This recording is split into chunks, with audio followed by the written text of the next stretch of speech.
picture a scene for a moment. Just close your eyes and imagine it. Okay, I'm picturing it. It's like 2 a.m. in this massive pulsating super club in Ibiza. Oh, wow. The Yeah. bass isn't just loud, right? Mm-hmm. It's that acoustic pressure where it's physically vibrating the fluid in your lungs. Like you can feel it in your chest cavity. Exactly. And up on the stage, bathed in this dizzying array of blinding lasers, Mm-hmm. is the two-time Grammy-nominated DJ, Steve Aoki. Right, of course. He's standing on top of the DJ booth, shirt off, completely drenched in sweat, and he is hurling these massive, meticulously baked sheet cakes directly into the faces of screaming fans. As one does at 2 a.m. Right. I mean, it is just pure, chaotic, visceral energy. It's sensory overload, like Yeah. by design, right? A manufactured state of just absolute maximum biological output and adrenaline. Exactly. But now I want you to wipe that mental whiteboard completely clean. Just erase it. Done. Fast forward a few hours. Picture a quiet, dimly lit room.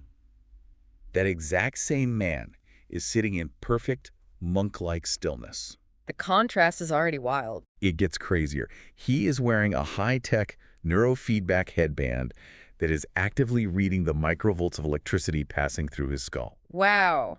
Wait, to measure what? to measure his theta brainwaves. And in his mind, he is holding this super complex spatial visualization, like an orb perfectly balanced between two inverted triangles on a mountain peak. That is, I mean, that's incredibly specific. Yeah, and later, he'll check the telemetry on his wrist to confirm he is maintaining the cellular biomarkers of a 33-year-old, even though he's, well into his 40s. Right. Yeah, then he'll hop on a conference call to fund clinical trials on hyperthermic conditioning for severe neurological depression. The contrast is just staggering. You have the literal architect of absolute nighttime chaos functioning during the day with this, like, microscopic clinical biological control. It's insane. And that is exactly what our deep dive is about today. We are looking at the life, the psychological frameworks, and the literal cellular biology of Steve Aoki. I am so ready for this. Our primary source material today is this incredibly revealing transcript from The Ultimate Human Show featuring human biologist Gary Brecka. Aoki just completely opens the hood on the mechanics of his life in this interview. And, we should probably clarify our mission here for the listener. This isn't just like a retrospective on a famous musician. No. It is a case study in extreme human endurance because the music industry is notorious for burning out its brightest stars. Oh, absolutely. It destroys people. Yeah. So we are examining how someone sustains a stratospheric, like 1% level output for decades without just succumbing to total biological or psychological collapse. And the reason you, the listener, should care about this, even if you never plan on playing Coachella, is because his solutions are entirely scalable. Exactly. He survives through this combination of relentless intellectual curiosity and the literal gamification of his health. I like to think of it like a commercial nuclear reactor. Okay, I like that analogy. Yep. Break that down. So you can't just pull the control rods out and let the reactor core run at 100% capacity indefinitely. Right, it would melt down. Exactly. Without a hyper-engineered cooling system and real-time telemetry tracking every fluctuation in temperature, the core just melts. Aoki's touring lifestyle is that reactor core, running at maximum output. Right. His biohacking, his data obsession, his environmental control, that's his cooling system. But, it's important to point out he didn't start with that sophisticated cooling system. Oh, definitely not. Right. To understand the Steve Aoki, who holds the Guinness World Record as the most traveled musician on the planet, a guy who routinely navigates like 5 time zones in 7 days, we have to look at the psychological foundation he poured decades ago. Yeah, and it was not a foundation built on private jets or optimized nutrition. Far from it. It was a gritty, deeply uncomfortable boot camp. So gritty. If we go back to 1996, Aoki is in this cramped college dorm room at UC Santa Barbara. Right, UCSB. Yeah, and this is where he founds his record label, DimMac. He actually named it to honor Bruce Lee. DimMac in martial arts lore is the legendary death touch. Wow, okay. Yeah, it implies a targeted, precise strike. But while he's running this underground punk label out of his dorm, he's also earning 2 Bachelor of Arts degrees simultaneously. Which is wild on its own. Right. And the degrees are in feminist studies and sociology. Which, those seem like highly unusual degrees for a future EDM producer. Really? But they actually provide the exact theoretical framework for what he does today. Think about it. Sociology is the rigorous study of human society, group behavior, and how massive crowds form, move, and interact. Oh, that makes so much sense. Right. And feminist studies, at its academic core, is about deconstructing established power structures, understanding empathy, and subverting traditional societal norms. So he was basically training his brain to understand group dynamics and challenge the status quo from day one. Literally. He was studying the mechanics of crowds before he was ever playing to them. But he was applying that academic theory in the least glamorous environment imaginable. I mean, he wasn't a DJ yet. Right. His roots were in the underground hardcore punk scene. Exactly. He played guitar, he played bass, he was the screaming frontman in several bands. And by the time he was 21 years old, he had already booked and executed 14 national tours across the United States. 14 tours by 21. And we need to be very clear about the mechanics of a DIY hardcore tour in the late 90s. Yeah, paint that picture. This is the pre-digital era. There is no Spotify algorithm to passively push your music.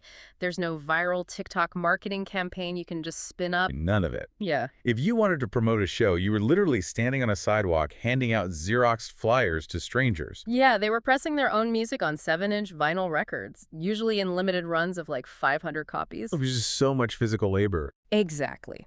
That means coordinating with a physical pressing plant, paying out of pocket, and dragging heavy boxes of records into the back of a van. The transaction of music was entirely physical and just incredibly labor-intensive. And the economics were brutal. I mean, they were charging $3 for a ticket. $3. You can't even buy a coffee for that now. Right.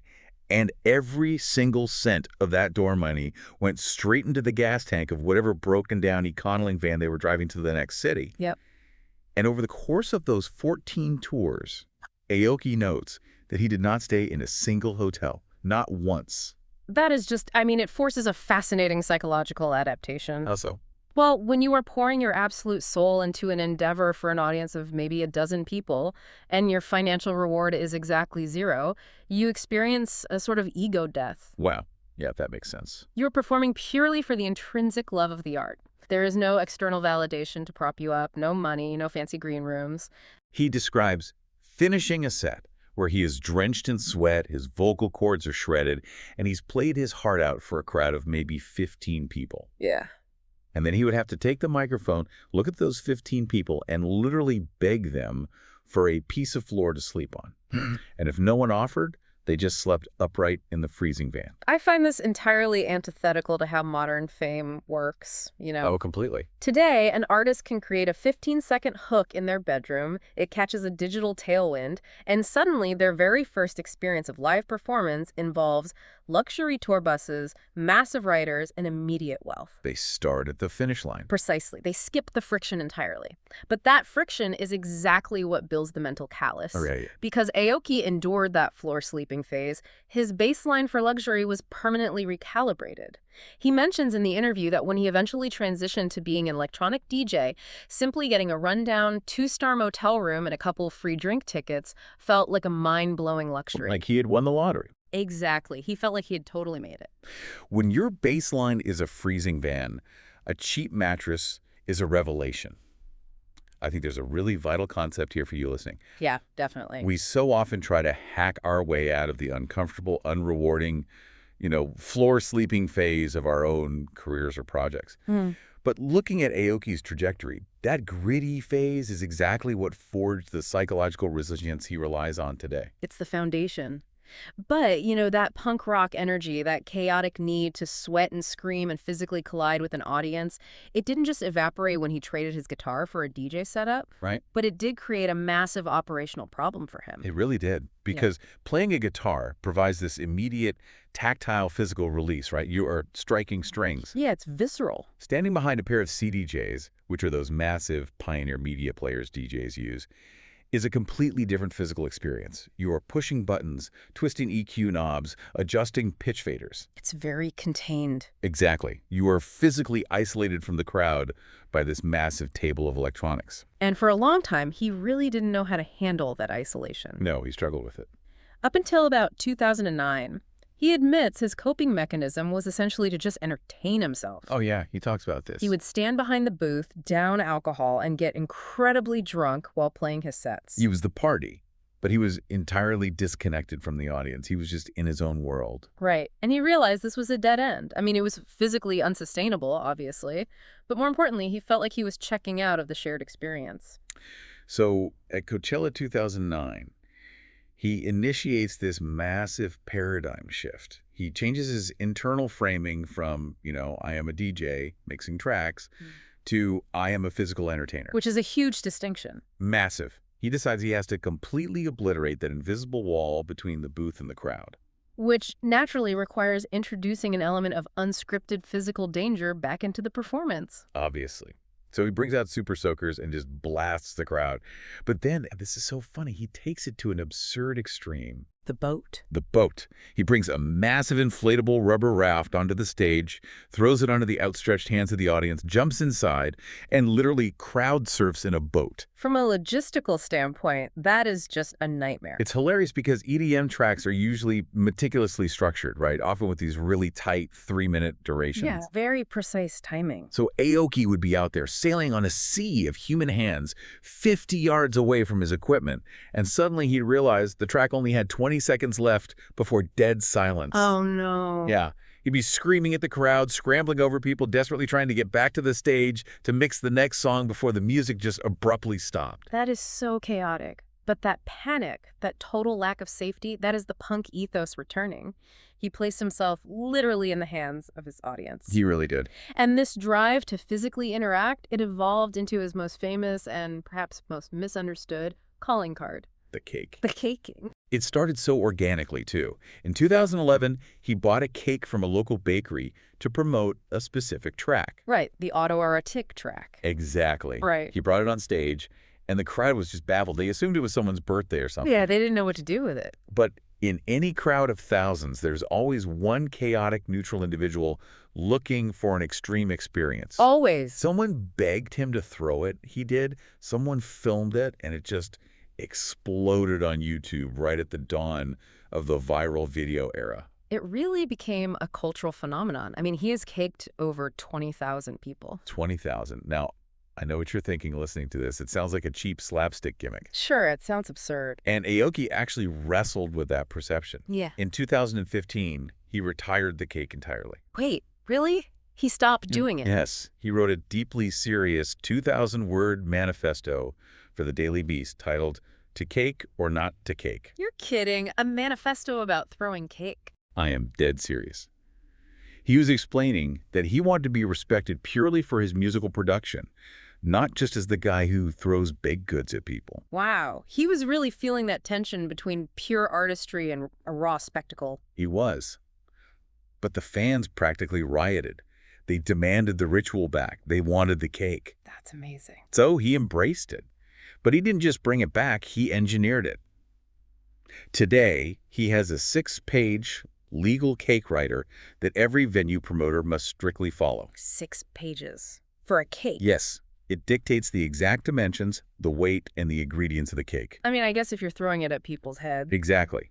He explains that if the cake is too dense, it becomes an unaerodynamic projectile and actually hurts people. Oh, that makes sense. It would be like throwing a brick. Right. And if the frosting ratio is wrong, it doesn't explode properly on impact. It is engineered for structural integrity and maximum visual splatter. The logistics are highly amusing, I'll admit, but we really need to look at the underlying physics and psychology of why this act is so crucial to his survival. Yeah, let's get into that. In the source material, they discuss a principle from wave physics called constructive interference. I loved this part. Can you explain the mechanics of constructive interference for us? Sure. Imagine 2 waves traveling across a pond. If the peak or the crest of one wave perfectly aligns with the crest of the second wave when they meet, they do not cancel each other out. Okay. Instead, they combine. The resulting wave literally doubles in amplitude and energy. Wow. Aoki views his performances through this exact lens. When he drops a massive high-energy track, he is generating a massive wave of acoustic and emotional energy, right? Right. And when a crowd of 100,000 people simultaneously reacts to that drop, they generate an equal opposing wave of human energy. Oh, I see where this is going. When those 2 waves collide in the venue, the energy doesn't just add up, it multiplies. It is a tangible, measurable force in the room. It's that feeling when the hairs on your arms stand up at a really good concert. Ex- But here's the problem. A crowd of 100,000 people is a totally abstract concept to the human brain. You look out, and it's just a blurry, terrifying ocean of noise. It's completely depersonalized. Depersonalized, exactly. So how do you anchor yourself in that chaos? You use a physical conduit, The cake. the cake. When Aoki takes that perfectly engineered cake, locks eyes with one specific fan 70 feet away, and throws that object directly into their face, he collapses the distance. He creates a focal point. He takes an overwhelming, faceless mob and temporarily shrinks the entire universe down to an intimate one-on-one connection. It shatters the invisible pedestal separating the performer from the individual fan. That is so profound when you phrase it like that. And that connection is not just metaphorical, it is deeply neurochemical. Right. Aoki is highly embedded in the electronic dance music scene, which, is historically intertwined with massive substance use. Oh, heavily intertwined. Yet he is explicit about avoiding hard drugs. No cocaine, no MDMA. He doesn't even like marijuana because he says it makes him suck inward, trapping him inside his own head. Yeah, he despises that feeling. He craves external connection because the act of constructive interference triggers his brain's dopamine and serotonin pathways far more intensely and sustainably than any artificial chemical could. He shares a story in the interview that just perfectly illustrates this. Oh, the one in Chile. Yes. So he's playing this massive outdoor festival in Chile. He comes down to the barricade to interact with the crowd, and he makes unbroken eye contact with a woman in a wheelchair. Yeah. She looks to be in her 50s. She is gripping the rails, sobbing uncontrollably, speaking to him in Spanish. She is entirely vulnerable, her heart completely open. Wow. Aoki hugs her over the barricade, and he literally starts crying with her. He doesn't know her trauma, he doesn't know her daily struggles, but he knows that in that exact microsecond, the music provided a lifeline. That is powerful. That raw, vibrating energy of connection is his drug of choice. It's what compels him to go to the airport 300 times a year. But, this brings us to a severe biological paradox. Okay, let's hear it. You cannot ride the lightning of 100,000 people's energy, cross multiple time zones weekly, and subject your central nervous system to the intense acoustic and physical stress of an Aoki show without the biological machine eventually breaking down. And that's the friction I really wanted to bring up. Isn't there a massive hypocrisy here? How so? Well, he is traveling the world, keeping 100,000 fans up until 4 a.m. in environments bathed in artificial light, loud noise, and alcohol, which, objectively, ruins their sleep architecture and cellular health. Oh, for sure. Right. While he is simultaneously obsessing over his own biomarkers to maintain the health of a 33-year-old. How do we reconcile that? It's a fascinating tension. The way I view it, he recognizes that human beings have a primal evolutionary need for collective catharsis. Like historically. Exactly. Throughout history, tribes gathered around fires to dance, drum, and enter trance states. It's psychologically necessary, even if it's biologically taxing. Okay, I see. Aoki views himself as the shaman facilitating that necessary catharsis. But to be the facilitator, to hold space for that energy night after night, the shaman has to be biologically bulletproof. Because if he burns out, the whole thing stops. Precisely. If his liver and brain fail, the ritual stops. The live fast, die young punk rock ethos is a great marketing angle when you are 21, but it is a massive liability when you are in your 40s trying to sustain a legacy. And he didn't come to that realization gently either. It took a catastrophic wake-up call. Yeah, a major one. 15 years ago, when Aoki was 30, his father passed away. And Rocky Aoki was an incredibly intense, larger-than-life figure. He really was. He was a former Olympic wrestler who came to America and built the entire Benihana restaurant empire from scratch. A man defined by relentless drive and extreme lifestyle choices. Exactly. And losing his father just shattered Steve's illusion of invincibility. Up until that point, he was burning the candle at both ends with a blowtorch. Oh, yeah. He mentions he was vegan for a while, but explicitly clarifies he was purely for animal rights reasons, not health reasons. Right, he was eating like processed vegan junk food. Yeah, French fries and fake meat and just sleeping on planes. Watching his father succumb to illness forced him to look in the mirror and ask, how do I protect the machine? How do I ensure I'm here to protect my mother, my family, and my art? It triggered a profound paradigm shift. He stopped looking at his health purely in terms of lifespan, the raw number of years a human heart beats. Right. He shifted his entire obsession to health span. Can you break down the mechanical difference in how you approach the two, lifespan versus health span? Definitely. If you are only optimizing for lifespan, you rely on reactive medicine, you wait for a disease to appear, and you take a pharmaceutical to suppress the symptom to keep you alive. Like putting a Band-Aid on it. Exactly. Optimizing for health span, though, means proactive engineering. It's about ensuring that the quality of those years remains incredibly high. Oh, that makes a lot of sense. It means reaching 85 years old with your neuroplasticity intact, your joints mobile, and your energy levels stable.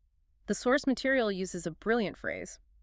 Aoki shifted his focus from treating mental illness to proactively building mental fitness. It's the difference between bailing water out of a sinking boat and just rebuilding the entire hull out of carbon fiber. That's a great way to put it. And he didn't just rebuild his own hull, he institutionalized this philosophy.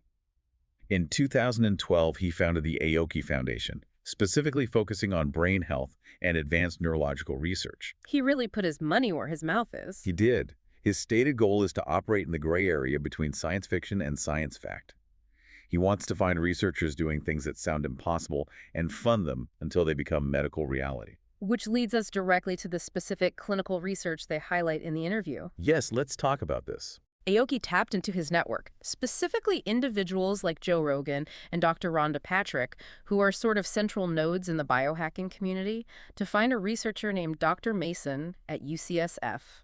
Let's really get into the mechanics of Dr. Mason's research because it challenges literally everything we thought we knew about treating depression. It really does. Dr. Mason is conducting clinical trials using extreme heat therapy for patients suffering from severe treatment-resistant depression. And when we say extreme heat, we aren't talking about a relaxing spa day. Oh, not at all. They place patients in a specialized head-out sauna. Their brain isn't being cooked, but their body is subjected to intense thermal stress until their core body temperature reaches a fever-like state of 103 degrees Fahrenheit. Raising human core temperature to 103 degrees is inducing an artificial fever. It is a state of acute systemic biological stress that requires rigorous clinical monitoring. Yeah, they have to watch them very closely. But the results they are documenting are just astonishing. They are observing profound, long-lasting remissive symptoms of clinical depression without introducing a single pharmaceutical drug into the patient's system. So how does making someone incredibly hot cure depression? I mean, let's break down the actual biology here, because it blew my mind when I read it. It is fascinating. For decades, psychiatry has largely relied on the serotonin hypothesis, right? Right. The idea that depression is essentially a mechanical fluid shortage, a chemical imbalance where you simply don't have enough serotonin in the brain, so we give you an SSRI to boost the levels, and the machine works again. Right, but the brain is vastly more complex than a fluid reservoir. Yeah. What this heat therapy does is trigger an ancient evolutionary survival mechanism. Okay, break that down.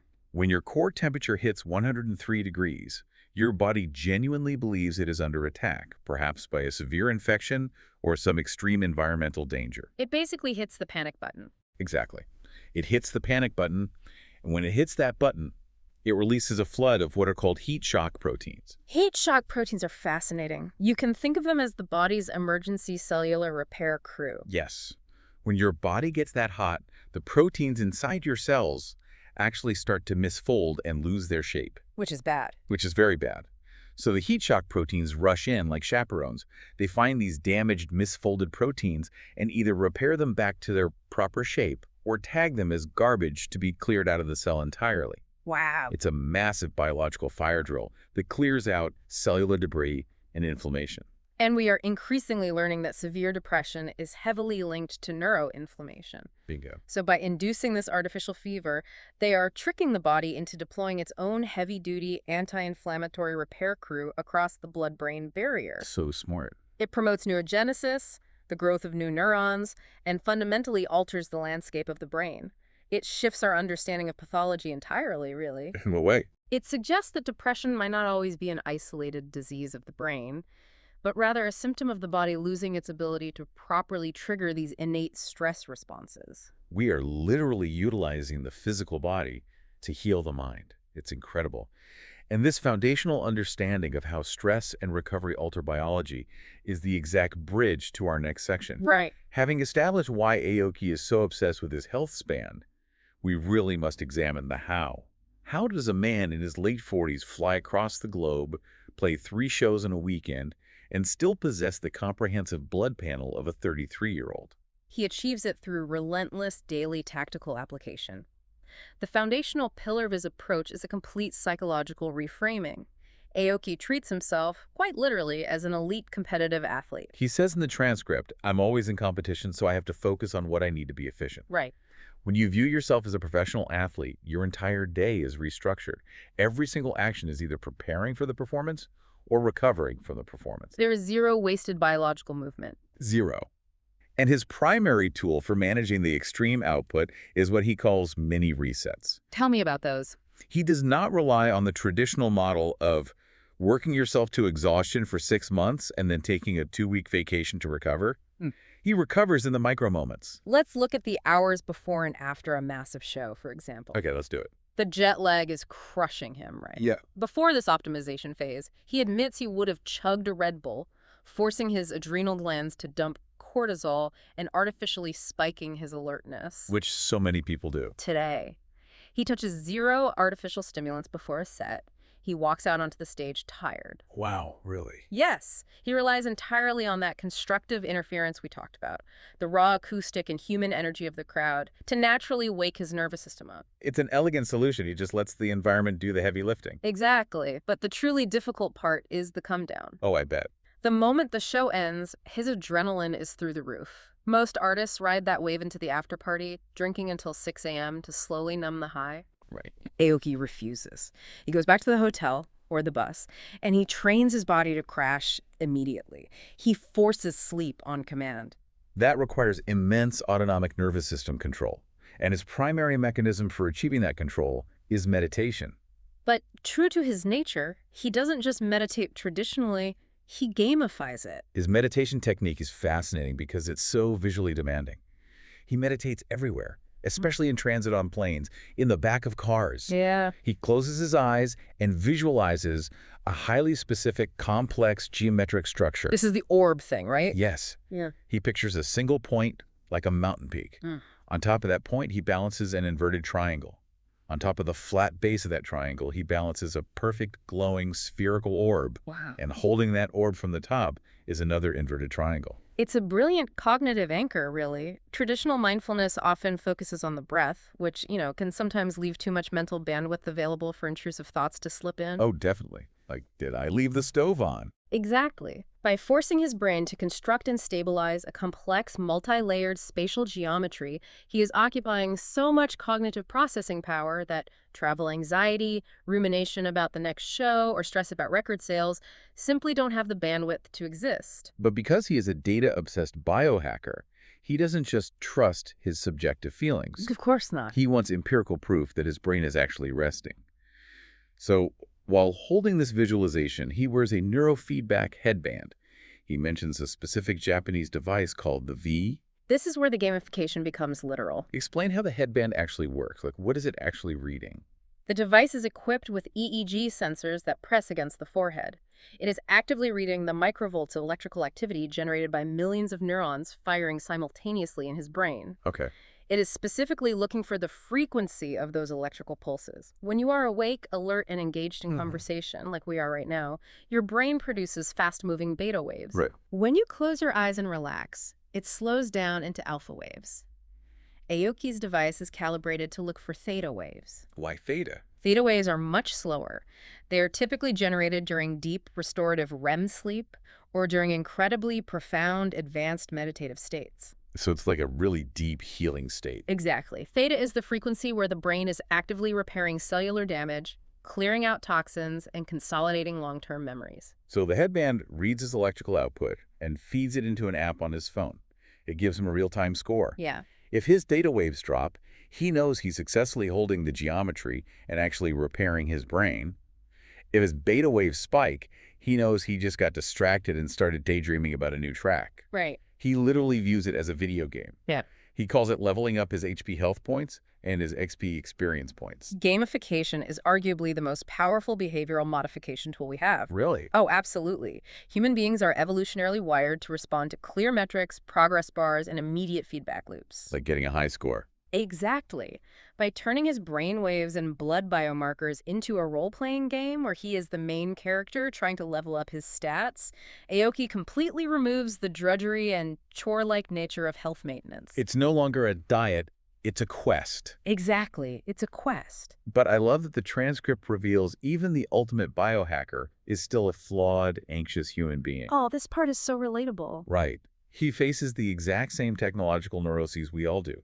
There is this incredible contradiction he admits to regarding his sleep trackers. The wearable anxiety loop. Yes, the wearable anxiety loop. He talks about wearing the Aura Ring, which uses infrared light to track heart rate variability and sleep stages from the finger. Right. And the Aura Ring was giving him horrifying data.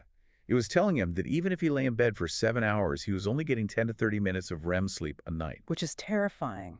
He took this data to actual sleep scientists, and they looked at him and said, Steve, if this data is accurate, your brain is dying. You're going to face severe cognitive decline. Which introduces a massive psychological barrier known as the nocebo effect. The nocebo effects, explain that. So the placebo effect is when positive expectations create positive outcomes, right? Right. The nocebo effect is the exact opposite.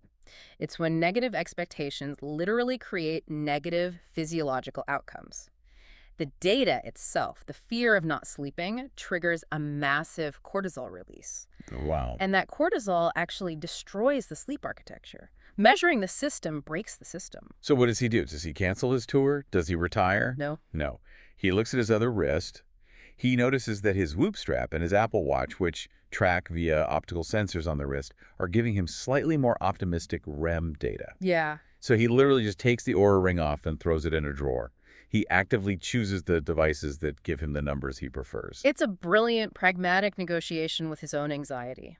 He's obsessed with data, but he is self-aware enough to recognize when the data is becoming toxic to his mental fitness. Yeah, he just rejects it. He chooses functional reality over absolute paralyzing metrics. Functional reality, that is the perfect term for it. Now, when he is off the road and back at his home base in Las Vegas, his functional reality is basically a Marvel movie set. It really sounds like it. He gutted his basement and built out a facility he calls the Neon Future Cave. It sounds less like a basement and more like a high-performance Olympic training facility crossed with a sensory deprivation lab. It is extreme. He has a hyperbaric oxygen chamber, which forces oxygen into his blood plasma under pressure to accelerate healing. Wow. He has massive red light therapy beds to stimulate mitochondrial function. He has PEMF mats. PEMS is pulsed electromagnetic field therapy. That sounds completely made up. It sounds like science fiction, I know, but it involves sending low-frequency magnetic pulses through the body. What does that do? These pulses actually interact with the ions in the cells, essentially recharging the cellular batteries, the mitochondria, to increase ATP energy production and reduce inflammation. That is wild. He also built a custom 16-foot-deep indoor pool purely for scuba diving practice. Naturally. But the crown jewel of the Neon Future Cave is the water feature he converted into the party plunge. It is a massive, cold plunge pool kept at freezing temperatures, large enough to hold 20 people simultaneously. Which he weaponizes for extreme family bonding, apparently. The Thanksgiving story in the transcript is legendary. Tell the story. Okay, so Aoki is hosting Thanksgiving dinner at his Vegas compound. There are 23 family members there. They've eaten the turkey. They're in their nice holiday clothes. And it is 11 p.m. Okay. It is freezing cold outside in the Nevada desert. And Aoki somehow convinces all 23 of them, from his older relatives down to his little niece, to strip down to their underwear and get into this freezing cold plunge pool in the middle of the night. That is, I mean, beyond the sheer comedic value, look at the cultural environment he is actively cultivating. What do you mean? He is completely normalizing extreme biohacking within his immediate social circle. He is taking an incredibly uncomfortable physiological stressor freezing water and making it communal, celebratory, and fun. Like it's just a normal Tuesday night activity. Exactly. But here's the practical problem. You cannot carry a 20-person cold plunge and a hyperbaric oxygen chamber onto a tour bus in Eastern Europe. Right. The logistics don't work. When you are stripped of your multi-million-dollar Vegas compound, how do you manage your biology on the road? Aoki does it by hacking his environment. Specifically, he hacks his nutritional environment by acknowledging his own psychological weaknesses. He is incredibly honest about this. He says, point blank, I am an impulse eater. Which is very relatable. Very. He knows that there's a bowl of processed junk food sitting on a table in his dressing room. He's going to eat it. He does not try to rely on sheer willpower when he's exhausted at 1 a.m. Because behavioral psychology tells us that willpower is a highly finite resource. Like a battery. Exactly like a battery. Decision fatigue is a very real biological phenomenon. Every time you actively resist eating a cookie, you burn cognitive energy. Oh, wow. If you spend 3 hours in a dressing room resisting a bowl of M&Ms, you literally have less mental processing power available for the performance on stage. So he removed the decision entirely. He uses a clean rider. A rider is the legally binding contract that dictates what the venue must provide in the artist's dressing room, right? Right.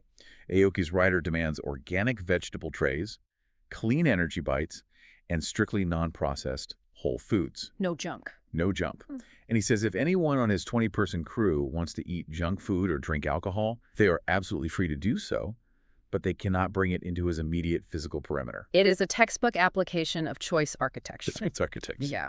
He is engineering his physical environment so that the path of least resistance, the easiest, most default action when he is tired and hungry, is also the healthiest action. And I want to pause here because this is a massive, actionable takeaway for you, the listener. You do not need a hyperbaric chamber or a Grammy to apply this. Not at all. Are you setting up your environment to save you from your own impulses? If you know you are going to eat a sleeve of cookies at 11 p.m. while watching TV, do not buy the cookies at the grocery store on Sunday. Just don't bring them in the house. Exactly. Remove the friction of having to make a good choice when your willpower is depleted. Exactly. And we really must connect all of this physical optimization, the clean rider, the theta wave tracking, the aura ring anxiety, the cold plunges. We need to connect it to its ultimate purpose. Right. Because he's not just doing it for fun. No, Aoki isn't just trying to live forever for the sake of it.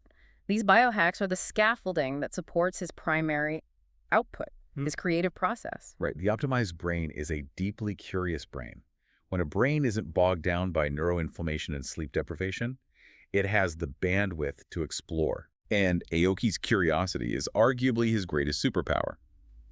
When he looks at his career trajectory, he doesn't just see himself as a DJ making beats. He fundamentally views his role as an A&R executive. For context, A&R stands for Artists and Repertoire. Right. Historically, these were the legendary record label executives who spent their nights in smoky underground clubs, scouting raw talent, signing bands, and overseeing their artistic development into mainstream acts. The tastemakers. They were the tastemakers who predicted culture. And Aoki takes that A&R mindset and applies it directly to his own studio collaborations. Yeah. He is obsessed with anticipating the wave before it breaks. Yeah. He actively seeks out artists right in that sweet spot before they achieve massive global explosion. Like who? For example, he talks about going deep into the underground Latin music scene. He sought out and collaborated with artists like Nathaniel Cano and Santa Fe Clan when they were just bubbling up right before their subgenre completely dominated the global streaming charts. Doing that requires immense situational awareness. You have to be willing to step outside of the genre you comfortably dominate. Totally. He isn't waiting for an artist to win a Grammy or get a massive marketing budget before he validates them. He is listening for the raw, unpolished frequency that signals a cultural shift. And his willingness to hop across genres is absolutely legendary. Yeah. He refuses to be boxed into just creating EDM. Right. He was one of the very first major Western artists to collaborate with BTS, producing a track called The Truth Untold. Oh, that was a huge moment. Massive. That track hit over 1.3 billion views and was an undeniable catalyst for breaking K-pop into the mainstream American Billboard Top 100. He also worked with Tom Morello, the iconic heavy riffing guitarist from the political rock band Rage Against the Machine. He produced pure, unadulterated pop with Louis Tomlinson from One Direction. Wow. More recently, he is deep into country music, collaborating with artists like Kane Brown and Ernest, figuring out how to blend a massive electronic bass drop with a country guitar twang. He is constantly cross-pollinating audiences who would otherwise never interact. But navigating those diverse collaborations requires a very specific psychological trait that we actually discussed back in his floor-sleeping punk rock days. Oh, the lack of ego. Yes, a complete and total lack of ego in the studio. When he works with these diverse artists, he completely yields the floor. He just lets them lead. He walks into a session with profound humility. He says it's like hosting a dinner party at your house. Your first job is to make sure the guest is comfortable and their needs are met before any real magic can happen. Right. If they have a melody idea, he builds the track around it. If they want direction, he provides the architecture. He isn't stubbornly trying to force a pre-packaged, rigid Steve Aoki sound onto a country singer or a K-pop band. He operates from the premise that the best idea must win, regardless of whose mouth it comes from. And his process for refining those ideas once they leave the studio is uniquely iterative. This is where playing 300 shows a year transforms from a grueling physical chore into his greatest creative weapon. Okay, tell me more about that. Because he is playing live almost every single night, he doesn't have to guess if a song works. He uses the scientific method to test it. He essentially treats his live global stadium shows as an agile software development environment. That's a great comparison. Let me explain that comparison for a second. In traditional music production, an artist might hide away in a dark studio for 2 years, agonize over every snare drum and lyric, release the finished album to the public, and just pray the market responds well. It's a massive gamble. It's a massive, expensive, closed-loop gamble. Aoki entirely rejects the closed loop. He'll take a brand new, unreleased, half-finished track, maybe the one he built from Tom Morello's guitar riffs, and he will just drop it on a crowd of 50,000 people in Germany. Wow. No warning, no marketing. And in that moment, he becomes the sociologist from UC Santa Barbara again. He stands on the booth and meticulously reads their visual, physical, and emotional reactions. He is gathering real-time empirical telemetry on human emotion. Exactly. He is looking at the crowd and asking, are they dancing? Are they confused by the rhythm? Does the bass drop hit with enough acoustic force to make them jump, or does it fall flat? I love thinking about it from the audience's perspective. Right. You, the listener, might be out there in the crowd having the absolute time of your life, sweating and dancing. But to Aoki, standing up on that stage, you are a crucial data point in his musical research and development department. You are a beta tester. And if a section of the track doesn't work, his ego isn't bruised, he doesn't mourn the failure. Right. It's just data. He takes the data, goes straight back to his laptop, sometimes on the flight that exact same night, tweaks the EQ, changes the kick drum, and drops version 2.0 on a completely different crowd in a different country the very next day. The transcript mentions he sometimes creates up to 50 different iterations of a single song through this live testing process. It is a relentless, exhausting pursuit of optimization.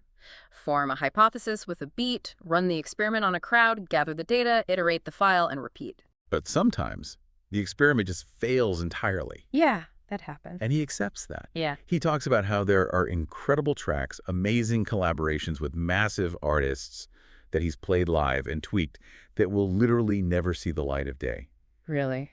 Never released? Never. A band might break up, the cultural timing might shift, or label politics get in the way and the release is just killed. Which is a beautiful, melancholic reality if you think about it. Yeah, it is. It means the crowd standing in that specific field on that specific Tuesday night might be the only group of humans in history to ever hear that specific piece of music. It brings an ephemeral, fleeting magic back to the live experience. It really does. Okay, let's pull all of these threads together. We've completely decoded the Steve Aoki operating system. It is a comprehensive, holistic architecture for survival. It starts at the absolute bottom. It requires that resilient, floor-sleeping foundation forged in freezing bands. A phase where you learn to do the grueling work purely for the intrinsic love of the work, completely devoid of external financial reward. It requires the profound self-awareness to realize that the performance, whether you are a DJ, a CEO, or a teacher, is not about entertaining your own ego. It is about serving, facilitating, and connecting with the audience. It demands that you feed the brutal wake-up calls of mortality. When tragedy strikes, you must pivot, protect your physical machine, and switch your operating system from simply trying to extend your lifespan to obsessively optimizing your mental fitness and your health span. It involves leveraging the psychology of gamification, using headbands, data, and choice architecture to make the heavy lifting of health maintenance feel like an engaging, leveling up quest rather than a miserable chore. And finally, it takes all of that fiercely protected biohack cellular energy and channels it into remaining endlessly curious, using the scientific method to test, iterate, and collaborate without a trace of ego. That is how you survive 300 shows a year without melting the reactor core. It is a phenomenal blueprint for sustained excellence in any high-pressure field. But I want to leave you, the listener, with a final provocative thought. We spent a lot of time today talking about how Steve Aoki gets his ultimate high. We did. He operates in an industry saturated with chemical escapism, yet his dopamine doesn't come from a substance in a VIP room. It comes from the raw, vibrating physics of constructive interference. The feeling of connecting with a crying stranger in a wheelchair. Exactly.